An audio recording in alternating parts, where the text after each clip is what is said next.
1 ના પાર્ટ 1 અને 2 ના અંદર આપણે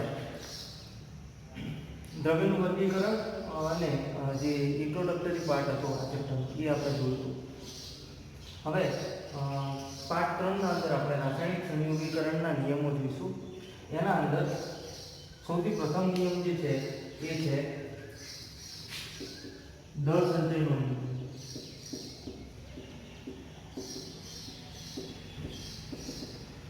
હવે જો આ જે નિયમો છે એ બધા નોર્મલ જે આપણા રાસાયણિક વિજ્ઞાનના અંદર જે પ્રક્રિયાઓને લગતા નિયમો છે અને એ લગભગ 1800 આજુબાજુ ઈસવીસન 1800 આજુબાજુ આ બધા નિયમો જે છે એ બનાવવામાં આવ્યા હતા.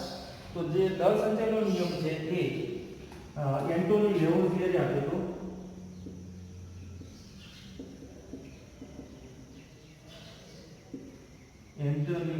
એન્ટોની લેવોઝિયરે આપ્યો હતો 1789 ની અંદર. હવે એન્ટોની લેવોઝિયરે એવું કીધું હતું કે તમે કોઈ પણ પ્રક્રિયા કરો તો એના અંદર જે પ્રક્રિયકનું દળ હોય એટલું જ દળ નિપજનું હોય છે. એટલે આપણે એવું કહી શકીએ કે કોઈ પણ ભૌતિક અથવા તો રાસાયણિક પરિવર્તન દરમિયાન અથવા કોઈ પણ જે દ્રવ્ય છે એનું કાં તો ભૌતિક પરિવર્તન થાય અથવા તો રાસાયણિક પરિવર્તન થાય તો એ પરિવર્તન દરમિયાન એનું દળ જે છે એ અચલ રહે છે. એટલે કે એના દળના અંદર કોઈ પણ જાતનો ફેરફાર આવતો નથી. એટલે કે કોઈ પણ ભૌતિક અથવા તો રાસાયણિક પરિવર્તન દરમિયાન પ્રક્રિયકોનું જે દળ છે, પ્રક્રિયકોનું જે કુલ દળ છે, એક કરતાં વધારે જો પ્રક્રિયક હોય તો એક કરતાં વધારે પ્રક્રિયકોનું જે કુલ દળ છે એ નિપજોના કુલ દળના સરવાળા બરાબર હોય છે. તો આપણે આમ લખી શકીએ કે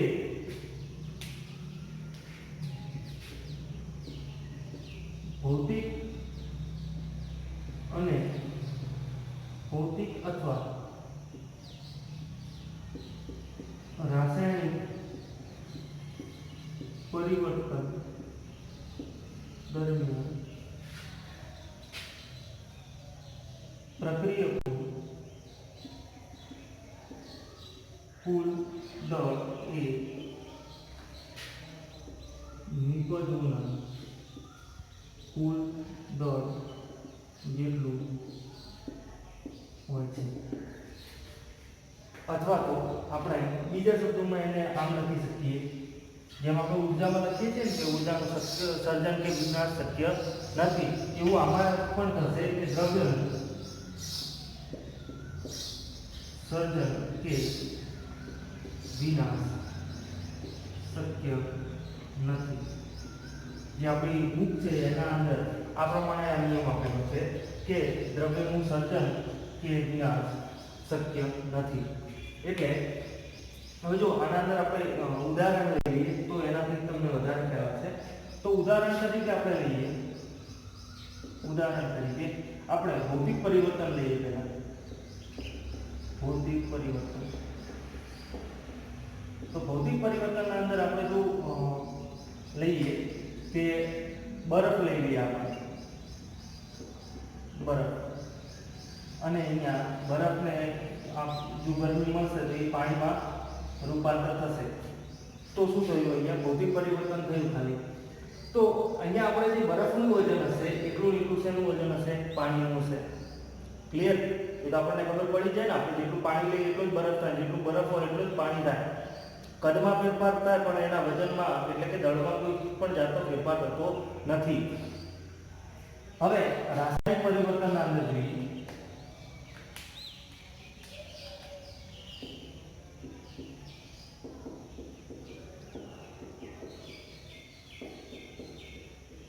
રાસાયણિક પરિવર્તન એટલે કે રાસાયણિક પ્રક્રિયા દરમિયાન હવે એના અંદર આપણે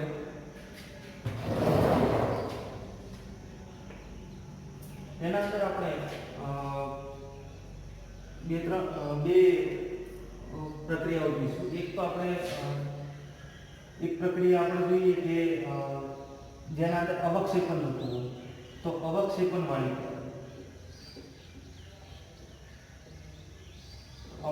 વાળી પ્રક્રિયાના અંદર આપણે ઉદાહરણ લઈએ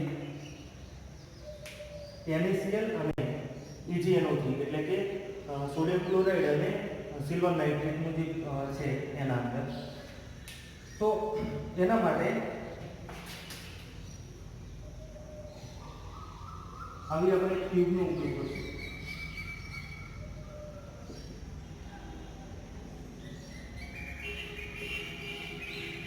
તો આ ટ્યુબના અંદર બે કમ્પાર્ટમેન્ટ છે. હવે એના અંદર એક જે છેડો છે આ બાજુ આપણે NaCl નું દ્રાવણ ભરીએ અને બીજા છેડાના અંદર આપણે AgNO3 નું દ્રાવણ ભરીએ.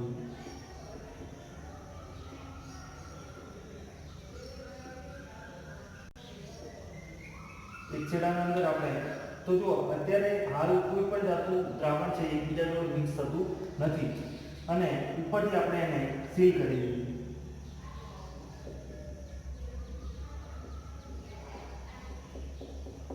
તો અહીંયા તમે જોશો કે કોઈ પણ જાતનું દ્રવ્ય છે એ બહાર જશે નહીં, બરાબર છે.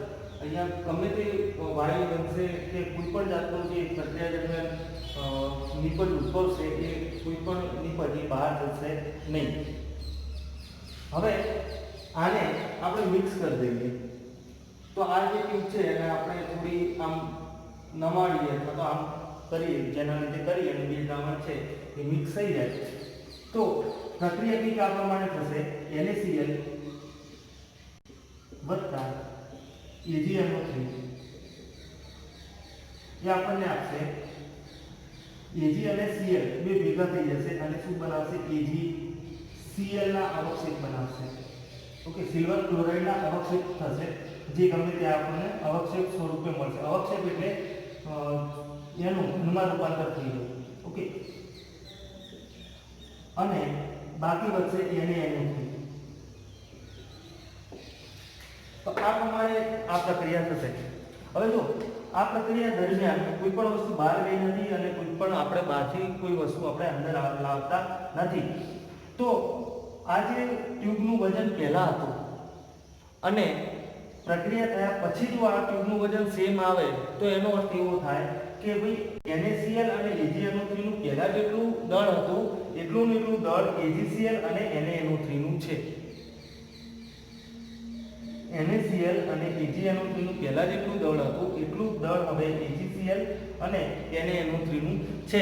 એટલે કે પ્રક્રિયકોનું જેટલું દળ હતું એટલું ને એટલું દળ કોનું છે? નિપજનું છે. હવે બીજી એક પ્રક્રિયા જોઈએ કે આપણે કોઈ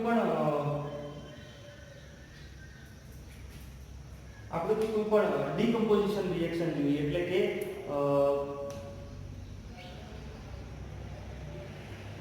કોઈ પણ કમ્પાઉન્ડ હોય એને આપણે ગરમ કરી અને એને વિઘટન કરી, ડીકમ્પોઝિશન એટલે વિઘટન કરવી. તો વિઘટન પ્રક્રિયા આપણે જોઈએ તો માની લો કે આપણે CaCO3 નું જો વિઘટન કરાવીએ. હવે વિઘટન કરવા માટે શું કરવું પડશે કે આવું જ કંઈક બંધ ટ્યુબ લેવી પડશે. તો હવે આપણે માની લો કે આવી કંઈક બંધ જે ટ્યુબ છે અને ઉપરથી આપણે એને સીલ કરી દઈએ અને આ બંધ ટ્યુબમાં CaCO3 નાખી અને એને જો ગરમ કરીએ તો અહીંયાથી કશું બહાર જશે નહીં, કશું બહારથી અંદર આવશે નહીં. તો CaCO3 નું વિઘટન થશે તો CaO વત્તા CO2 બનશે. હવે CO2 અહીંયા ગેસ સ્વરૂપે છે એટલે ઉપરથી આપણે બંધ કરવું પડે, જેના લીધે ગેસ ઉડી બહાર જાય તો શું થશે કે અહીંયા દળમાં ફેરફાર આવશે. એટલે આપણે બંધ કરી દઈએ તો જે ગેસ પણ બન્યો એ પણ બહાર જશે નહીં. તો હવે અહીંયા તમે જોશો કે CaCO3 નું જે પહેલા વજન હતું આખી ટ્યુબનું એટલું જ વજન આ પ્રક્રિયા પૂરી થયા પછી પણ આપણને જોવા મળશે. તો એનો અર્થ એવો કે આનું જેટલું દળ હતું એટલું આ બંનેનું દળ થશે. એટલે કે 100 ગ્રામ આપણે કેલ્શિયમ કાર્બોનેટ લીધો હોય તો આ બંનેનું દળનો જે સરવાળો છે એનો પણ થઈને આપણને 100 ગ્રામ મળશે. એનો અર્થ એવો કે તમે કોઈ પણ જાતનું દ્રવ્યનું સર્જન કે વિનાશ શક્ય નથી. એટલે આપણે દ્રવ્ય છે જે ટોટલ એનો આપણે સર્જન અથવા તો વિનાશ કરતા નથી. એટલા માટે અહીંયા દ્રવ્યનું જે દળ છે એ હંમેશા શું થાય? જળવાઈ રહે. એનું ખાલી જે ઉર્જાના વિશે આપણે જોઈએ છીએ ને કે ઉર્જાનું સર્જન કે વિનાશ શક્ય નથી, એનું ખાલી માત્ર એક સ્વરૂપમાંથી બીજા સ્વરૂપમાં રૂપાંતર થાય છે. એ જ રીતે અહીંયા પણ દ્રવ્યનું પણ એવું જ છે કે દ્રવ્યનું સર્જન કે વિનાશ શક્ય નથી, એનું હંમેશા એક સ્વરૂપમાંથી બીજા સ્વરૂપમાં આપણે રૂપાંતર થઈ શકે છે. તો CaCO3 નું ખાલી શું કર્યું આપણે રૂપાંતર કર્યું કેલ્શિયમ ઓક્સાઇડ અને કાર્બન ડાયોક્સાઇડના અંદર. ઓકે, તો આટલું તમે લખી લો. ઓકે, અને પછી આપણે જોઈએ.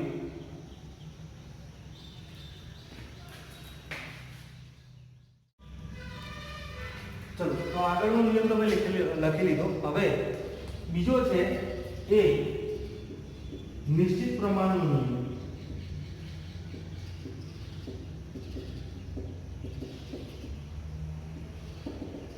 નિશ્ચિત પ્રમાણનો જે નિયમ છે એ જોસેફ પ્રાઉસ્ટે આપેલો.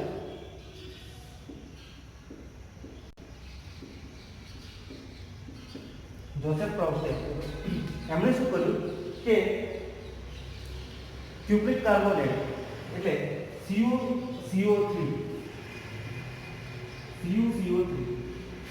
કોપર કાર્બોનેટ અથવા તો ક્યુપ્રિક કાર્બોનેટનું એને નમૂના લીધા. હવે એક જે નમૂનો હતો એ કુદરતી હતો, એટલે એક એમને કુદરતી નમૂનો લીધો અને એક જે નમૂનો છે એમને લેબના અંદર બનાવ્યો. એટલે એમણે શું કર્યું, સંશ્લેષિત નમૂનો લીધો. તો એક કુદરતી નમૂનો લીધો અને એક સંશ્લેષિત નમૂનો લીધો. હવે એમણે શું કર્યું કે કાર્બનની ટકાવારી દળની,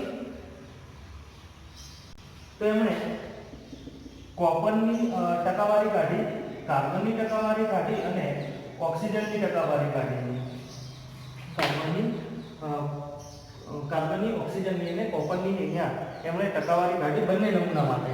તો એમણે નોટિસ કર્યું કે બંને નમૂનાના અંદર જે કોપરની ટકાવારી હતી, કાર્બનની ટકાવારી હતી અને ઓક્સિજનની ટકાવારી હતી એ સેમ આવી. તો એના ઉપરથી આ નિયમ પડ્યો, નિશ્ચિત પ્રમાણનો નિયમ. તો આ નિયમ શું કહેવા માંગે છે? આ નિયમ એ કહેવા માંગે છે કે તમે કોઈ પણ સંયોજન છે એ ગમે તે જગ્યાએથી લો, એના અંદર જે એના ઘટક તત્વોનું પ્રમાણ છે એ હંમેશા સરખું જોવા મળશે. એટલે કે તમે જો ઉદાહરણ તરીકે લઈએ પાણી, તો પાણી જો તમે માટલાનું લો એટલે ઘરમાં જે હોય નળમાંથી લો, બોરવેલમાંથી લો, દરિયાનું પાણી લો કે પછી તમે આરોનું પાણી લો, વરસાદનું પાણી લો, ગમે ત્યાંથી તમે પાણી લો, ભલે ભારતમાંથી પાણીનો નમૂનો લો કે અમેરિકામાં જઈને પાણીનો નમૂનો લો, એના અંદર જે પર્સન્ટેજ ઓફ હાઇડ્રોજન અને પર્સન્ટેજ ઓફ ઓક્સિજન એ હંમેશા સરખા જોવા મળશે. એટલે આના અંદર H2O ના અંદર આપણે જો જોવા જઈએ તો 1:8 નો જે રેશિયો છે એ જળવાઈ રહેશે. એટલે હંમેશા પાણીના અંદર તમને હાઇડ્રોજન હાઇડ્રોજન જે ઓક્સિજન છે એ 1:8 નો રેશિયો જોવા મળશે. એ કઈ રીતે આવે તો જો હાઇડ્રોજનનો જે પરમાણુય ભાર છે એવા 2 હાઇડ્રોજન એટલે 2, ઓક્સિજનનો પરમાણુય ભાર છે 16 એટલે 2:16. હવે એને કન્વર્ટ કર્યું એટલે 1:8. તો 1:8 નો જે રેશિયો છે એ ગમે ત્યાંથી તમે પાણીનો નમૂનો લો એ દરેક નમૂનાના અંદર તમને આ રેશિયો જોવા મળશે. હવે જો તમારી જે NCERT ના અંદર જે બુક આપેલી છે એના અંદર જે કાર્બનના પર્સન્ટેજ છે, ગુજરાતીની જે બુક છે એના અંદર પ્રોબ્લેમ છે. આ કાર્બનના પર્સન્ટેજ છે જે સમથિંગ 1 મિનિટ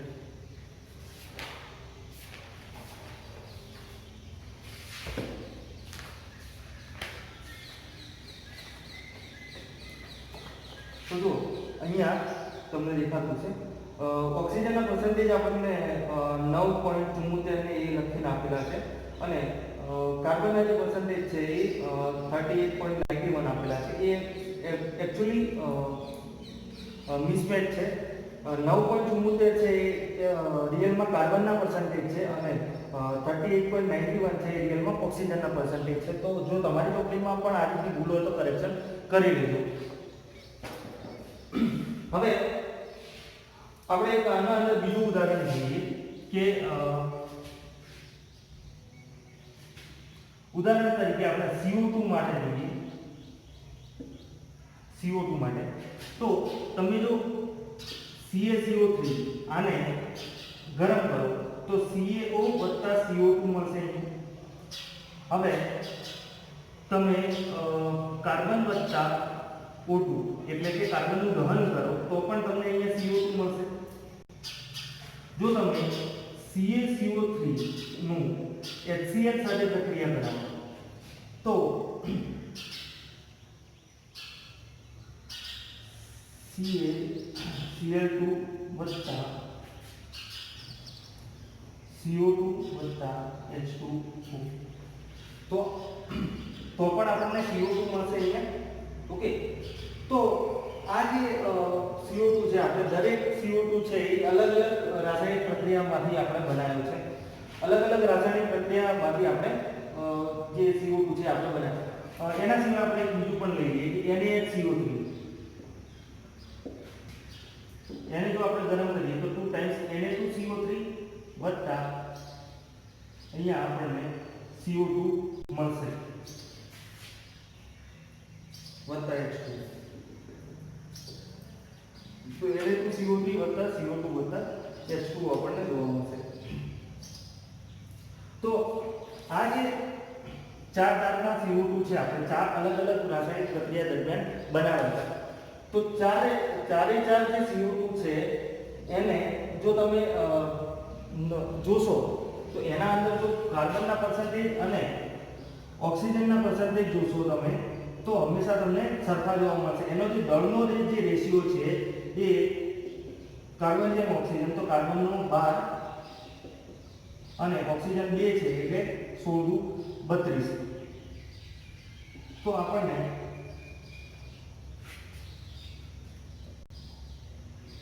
3:8 તો 3:8 જ જોવા મળશે દરેક જગ્યાએ. CaCO3 માંથી બનેલો કાર્બન ડાયોક્સાઇડ જુઓ કે કાર્બનનું દહન થઈ ડાયરેક્ટ જે કાર્બન ડાયોક્સાઇડ બને એ કેલ્શિયમ કાર્બોનેટનું HCl સાથે પ્રક્રિયા કરે એ કાર્બન ડાયોક્સાઇડ જુઓ કે NaCO3 વાળો કાર્બન ડાયોક્સાઇડ જુઓ, દરેક કાર્બન ડાયોક્સાઇડના અંદર તમને આ પ્રમાણે રેશિયો જોવા મળશે. ઓકે, તો તમે આ નોટ કરી લો અને એના પછી આપણે આની મર્યાદાઓ જોઈએ. હવે આની મર્યાદાઓ જોઈ લઈએ. હવે મર્યાદાના અંદર એક તો છે કે જ્યારે કોઈ તત્વના સમસ્થાનિક લેવામાં આવે ત્યારે આ નિયમ લાગુ પડતો નથી. તો જ્યારે કોઈ પણ તત્વ છે એના જો સમસ્થાનિક લેવામાં આવે તો એ વખતે આ નિયમ છે એ લાગુ પડતો નથી. એટલે ધારો કે આપણે H2O લઈએ તો એના અંદર જે પ્રમાણ છે એ આપણને ખબર છે 1:8 નું છે. ઓકે, પણ જો આપણે H2 હવે ઓક્સિજનના બે સમસ્થાનિકો છે, ઓક્સિજન 16 અને ઓક્સિજન 18. હવે સમસ્થાનિક વિશે ખબર ના હોય તો આપણે એક વખત રિવાઇઝ કરી લઈએ. સમસ્થાનિક એટલે કે જેના અંદર પ્રોટોનની સંખ્યા સરખી હોય પણ ન્યુટ્રોનની સંખ્યા અલગ અલગ હોય તો એને એકબીજાને શું કહેવાય? સમસ્થાનિકો કહેવાય. ઓકે, તો જેના લીધે અથવા તો આપણે એને બીજા શબ્દોમાં કહીએ તો જેના અંદર પરમાણુ ક્રમાંક સરખા હોય પરંતુ પરમાણુ ભાર અલગ અલગ હોય તો એને પણ આપણે સમસ્થાનિકો કહીએ. તો પરમાણુ ભાર અલગ હોવાનું કારણ કે એના અંદર ન્યુટ્રોનની સંખ્યા અલગ અલગ હોય. તો અહીંયા ઓક્સિજનનો જે પરમાણુ ભાર છે 16 છે, અહીંયા 16 છે અને આ જે ઓક્સિજનનો પરમાણુ ભાર છે અહીંયા 18 છે. એવું હાઇડ્રોજનમાં પણ જોવા મળે 1H1 એટલે હાઇડ્રોજન 1, હાઇડ્રોજન 2 અને હાઇડ્રોજન 3. એને હાઇડ્રોજન ડ્યુટેરિયમ અને ટ્રિટિયમ આમ આ કહેવામાં આવે. ઓકે, તો ઓક્સિજનમાં પણ જોવા મળે. તો હવે આ જે ઓક્સિજન છે એની જગ્યાએ હું 18 વાળો ઓક્સિજન લઈ લઉં અહીંયા તો આના અંદર ઓક્સિજન અને હાઇડ્રોજન 2 એક હાઇડ્રોજન 1 એટલે બે હાઇડ્રોજન 2 જેમ 18. તો આનો જે રેશિયો થઈ ગયો એ શું થઈ ગયો? 1:9. ઓકે, 1:9 નો રેશિયો થઈ ગયો. એનો અર્થ એવો કે અહીંયા રેશિયો શું થયો? તમારો ચેન્જ થઈ ગયો. ઓકે, હવે બીજું આપણે જો ઉદાહરણ જોઈએ તો બીજો જે મર્યાદા જોઈએ તો ઘણીવાર કેવું થશે કે રેશિયો સેમ હશે પરંતુ કમ્પાઉન્ડ અલગ અલગ હશે. રેશિયો સેમ હશે પરંતુ સંયોજન અલગ અલગ હશે. તો ઘણીવાર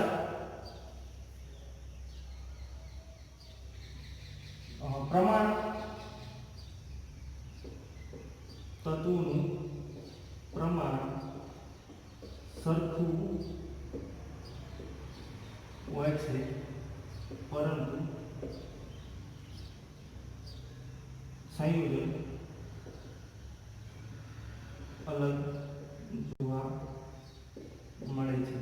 તો એનું ઉદાહરણ જોઈએ તો આપણે C2H5OH એકાલી અને કહીએ CH3OCH3 એટલે ઇથેનોલ અને મિથોક્સીમિથેન અથવા તો ડાયમિથાઇલ ઇથર. તો આ જે બે તત્વો છે એના અંદર કાર્બન આપણે જો જોવા જઈએ તો કાર્બન કેટલા છે? 2. ઓકે, એટલે કાર્બન જેમ હાઇડ્રોજન જેમ ઓક્સિજનનું જો પ્રમાણ કાઢવા જઈએ તો કાર્બન કેટલા છે? 2. ઓકે, આપણે C2H5OH ના અંદર જોઈએ પહેલા. ઓકે, તો કાર્બન 2 છે એટલે 12 * 24 જેમ અહીંયા આ 6 અને ઓક્સિજન 1 છે એટલે 16. ઓકે, હવે આને આપણે જો 2 વડે ભાગી દઈએ તો શું થશે?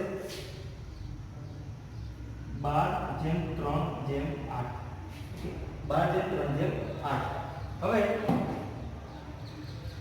આના અંદર જોઈએ CH3OCH3 ના અંદર તો કાર્બન જો 1 અને 2 તો 24, ઓક્સિજન અને હાઇડ્રોજન 6 એટલે 6, ઓક્સિજન 16. તો આનું પણ શું આવશે? 12/3/8. તો અહીંયા જે તત્વોનું પ્રમાણ છે એ સરખું છે, પણ એનું જે સંયોજન છે એ અલગ અલગ છે. આ આલ્કોહોલ છે, આ ઇથર છે. બંનેના ગુણધર્મોના અંદર અલગ રાત દિવસનો ફરક જોવા મળે અને એક તમને ગેસ સ્વરૂપે મળશે, એક તમને ગેસ સ્વરૂપે અને એક પ્રવાહી સ્વરૂપે જોવા મળશે. તો અહીંયા અલગ અલગ આપણને જોવા મળે છે. તો આ તમે નોટ કરી લો. પછી જે આપણે મર્યાદાઓ જોઈ એ મર્યાદાઓ આપણી એનસીઆરટીમાં આપેલી નથી, પણ જો આપણે કોમ્પિટિટિવ એક્ઝામની તૈયારી કરતા હોય જીએનએમાં તો આ જે મર્યાદાઓ છે એ પણ ધ્યાનમાં રાખવી બહુ જરૂરી છે.